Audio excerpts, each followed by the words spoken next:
नमस्कार, मैं हूँ मिली और आज हम श्रीमद् भागवत का दूसरा अध्याय सुनेंगे। ये जो कथा है वह सर्व पापों से मुक्ति दिलाने के लिए अति आवश्यक है। कलयुग में इसी कथा के पान से हर कोई स्वयं भक्ति भी पुनर्जीवित हो जाती है। यहाँ पर ज्ञान और वैराग्य भी इसी कथा का पान करके फिर से अपने यौवन को पा जाते हैं। तो आइए आज हम दूसरा अध्याय सुनते हैं। इससे पहले मैं आपसे एक विनती करती हूँ कि अगर आप मेरी चैनल के रेगुलर लिसनर्स हैं तो कृपया मेरी चैनल को सब्सक्राइब कर दीजिए। वीडियो पसंद आता है तो अवश्य लाइक कीजिए और हाँ, अपने मित्रों के साथ इस कथा का श्रवण अवश्य कीजिएगा। तो दूसरे अध्याय का नाम है भक्ति का दुख दूर करने के लिए नारद जी का उद्योग। नारद जी ने भक्ति से कहा, तुम व्यर्थ ही अपने को क्यों खेद में डाल रही हो? अरे तुम इतनी चिंतातुर क्यों हो? भगवान श्री कृष्ण के चरण कमलों का चिंतन करो। उनकी कृपा से तुम्हारा सारा दुख दूर हो जाएगा। जिन्होंने कौरवों के अत्याचार से द्रौपदी की रक्षा की थी और गोप सुंदरियों को सनाथ किया था, वे श्री कृष्ण कहीं चले थोड़ी न गए हैं। तुम तो भक्ति हो, सदा उन्हें प्राणों से भी प्यारी हो। तुम्हारे बुलाने पर तो भगवान नीचों के घर में भी चले जाते हैं। सत्य, त्रेता और द्वापर, इन तीनों युगों में ज्ञान और वैराग्य मुक्ति के साधन थे, किंतु कलयुग में तो केवल भक्ति ही ब्रह्म सायुज्य अर्थात मोक्ष की प्राप्ति कराने वाली है। यह सोचकर ही परमानंद चिन्ह मूर्ति ज्ञान स्वरूप श्री हरि ने अपने सत स्वरूप से ही तो तुम्हें रचा है। तुम साक्षात श्री कृष्ण चंद्र की प्रिया और परम सुंदरी हो। एक बार जब तुमने हाथ जोड़कर पूछा था कि मैं क्या करूं, तब भगवान ने तुम्हें यही आज्ञा दी थी कि मेरे भक्तों का पोषण करो। तुमने भगवान की वह आज्ञा स्वीकार कर ली। इससे तुम पर श्री हरि बहुत प्रसन्न हुए और तुम्हारी सेवा करने के लिए मुक्ति को तुम्हें दासी के स्वरूप में दे दिया। इन ज्ञान और वैराग्य को पुत्रों के रूप में भी उन्होंने तुम्हें दिया है। तुम अपने साक्षात स्वरूप से वैकुंठ धाम में ही भक्तों का पोषण करती हो। भूलोक में तो तुमने उनकी पुष्टि के लिए केवल छाया रूप धारण कर रखा है।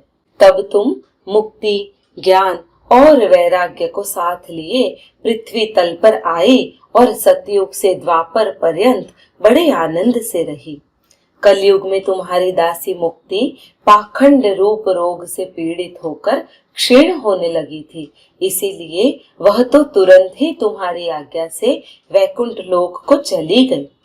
इस लोक में भी तुम्हारे स्मरण करने से ही वह आती है और फिर चली जाती है, किंतु ज्ञान और वैराग्य को तुमने पुत्र मानकर अपने पास ही रख छोड़ा है। फिर भी कलयुग में इनकी उपेक्षा होने के कारण तुम्हारे ये पुत्र उत्साहहीन और वृद्ध हो गए हैं। फिर भी तुम चिंता न करो, मैं इनके नवजीवन का उपाय सोचता हूँ। हे सुमुखी, कली के समान कोई भी युग नहीं है। इस युग में तुम्हें घर घर में प्रत्येक पुरुष के हृदय में स्थापित कर दूंगा। देखो, अन्य सब धर्मों को दबाकर और भक्ति विषयक महोत्सवों के आगे रखकर यदि मैंने इस लोक में तुम्हारा प्रचार न किया तो मैं श्री हरि का दास नहीं। इस कलयुग में जो जीव तुमसे युक्त होंगे वे पापी होने पर भी बेखटके भगवान श्री कृष्ण के अभय धाम को प्राप्त होंगे।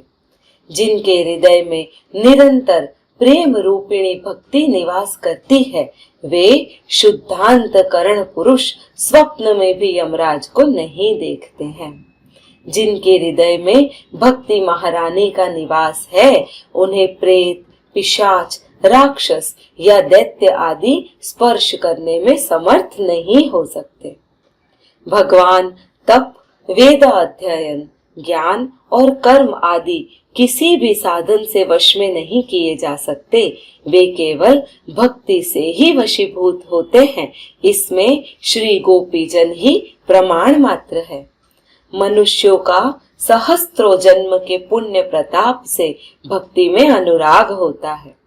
कलयुग में केवल भक्ति ही सार है।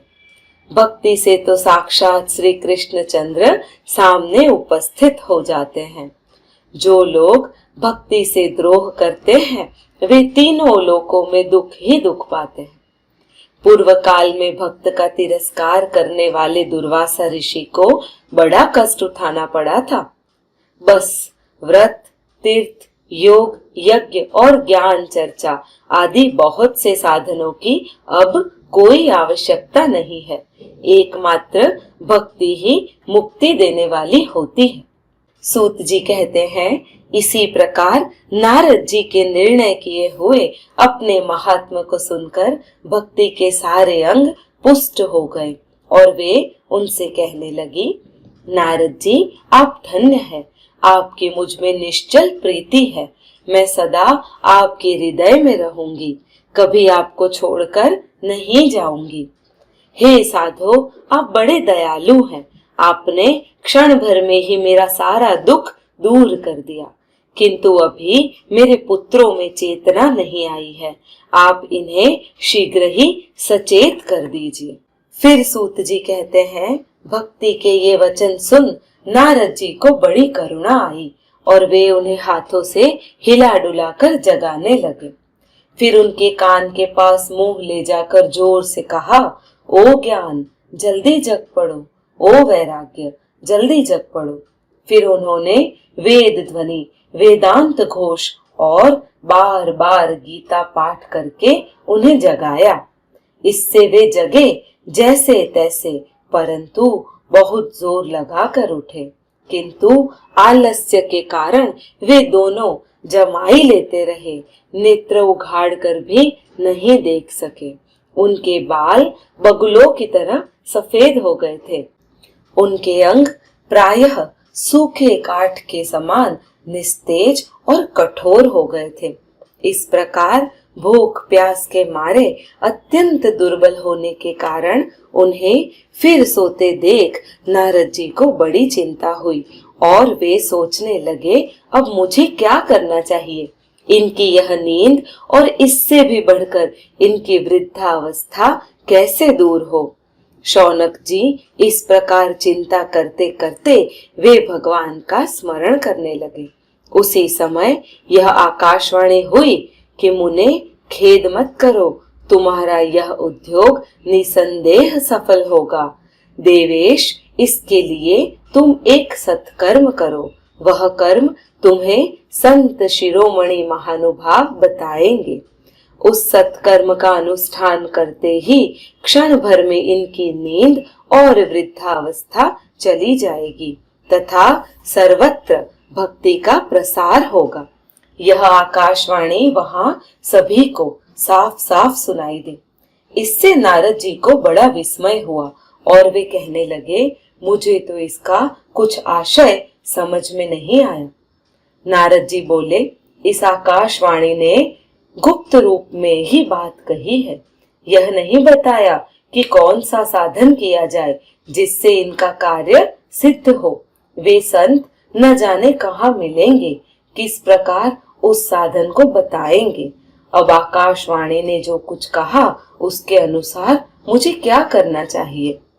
सूत जी कहते हैं, शौनक जी तब ज्ञान वैराग्य दोनों को वहीं छोड़ नारद मुनि वहां से चल पड़े और प्रत्येक तीर्थ में जा जाकर मार्ग में मिलने वाले मुनीश्वरों से वह साधन पूछने लगे। उनकी उस बात को सुनते तो सब थे, किंतु विषय में कुछ भी निश्चित उत्तर नहीं दे पाते थे। किन्हीं ने उसे असाध्य बताया, कोई बोले इसका ठीक पता लगाना कठिन है, कोई सुनकर चुप रहे तो कोई अपनी अवज्ञा होने के भय से बात को टाल मटोल करने लगे। त्रिलोकी में महान आश्चर्यजनक हाहाकार मच गया। लोग आपस में कानाफूसी करने लगे। कि भाई, जब वेद ध्वनि, वेदांत घोष और बार बार गीता पाठ सुनाने पर भी जब ज्ञान और वैराग्य को नहीं जगाया जा सका, तो अब क्या उपाय हो सकता है।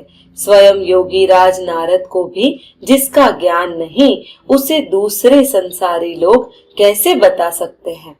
इस प्रकार जिन जिन ऋषियों से इसके विषय में पूछा गया, उन्होंने निर्णय करके यही कहा कि यह बात दुसाध्य ही है। तब नारद जी बहुत चिंतातुर हुए और बद्रीवन में आए। ज्ञान वैराग्य को जगाने के लिए वहां उन्होंने यह निश्चय किया कि मैं तप करूंगा। इसी समय उन्हें अपने सामने करोड़ों सूर्यों के समान तेजस्वी सनकादि मुनीश्वर दिखाई दिए। उन्हें देखकर वे मुनि श्रेष्ठ कहने लगे, हे महात्माओं, इस समय बड़े भाग्य से मेरा आप लोगों के साथ समागम हुआ है। आप मुझ पर कृपा करके शीघ्र ही वह साधन बताइए। आप सभी लोग बड़े योगी, बुद्धिमान एवं विद्वान हैं।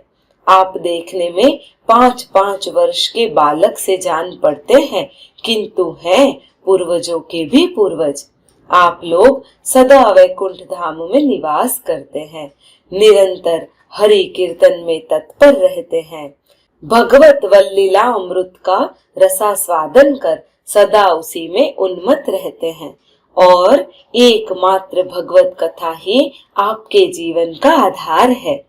हरि शरणम, यह वाक्य सदा आपके मुख में रहता है।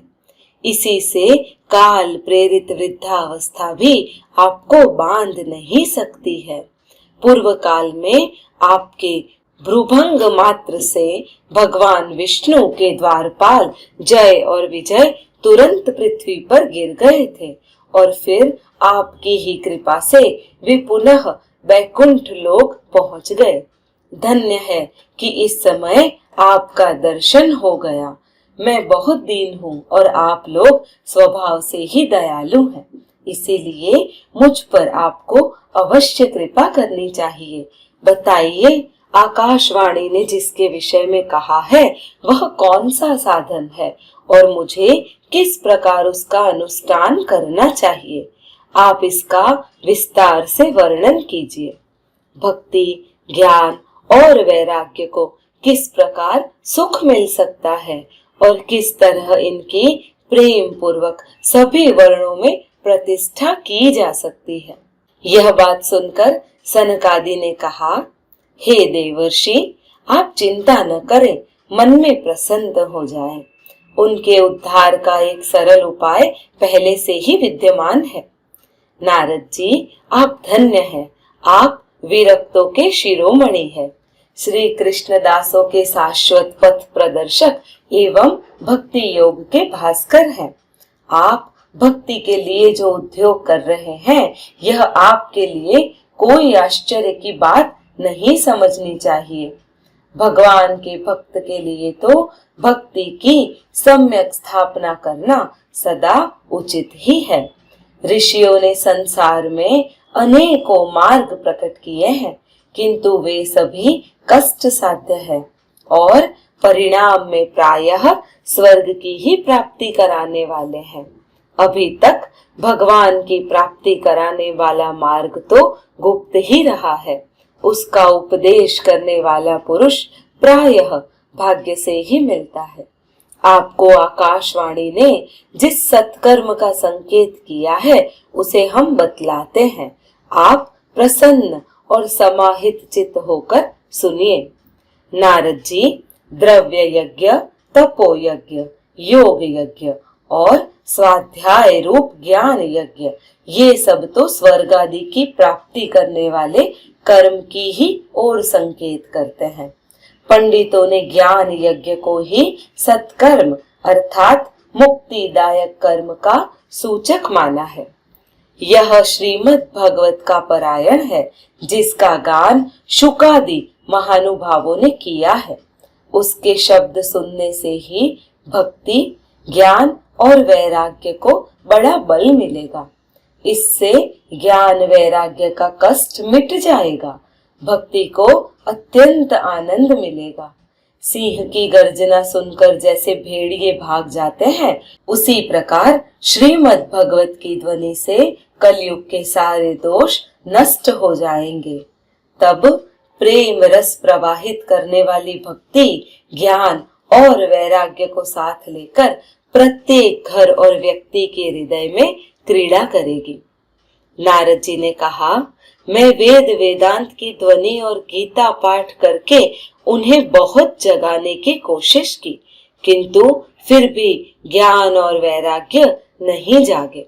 ऐसी स्थिति में श्रीमद् भगवत सुनाने से वे कैसे जगेंगे, क्योंकि उस कथा के प्रत्येक श्लोक और प्रत्येक पद में भी तो वेदों का ही तो सारांश है। आप लोग शरणागत वत्सल है तथा आपका दर्शन कभी व्यर्थ नहीं होता। इसीलिए मेरा यह संदेह दूर कर दीजिए कि इस कार्य में विलंब ना कीजिए। सनकादि ने कहा, श्रीमद् भागवत की कथा वेद और उपनिषदों के सार से बनी है, इसीलिए उनसे अलग उनकी फल रूपा होने के कारण वह बड़ी उत्तम जान पड़ती है।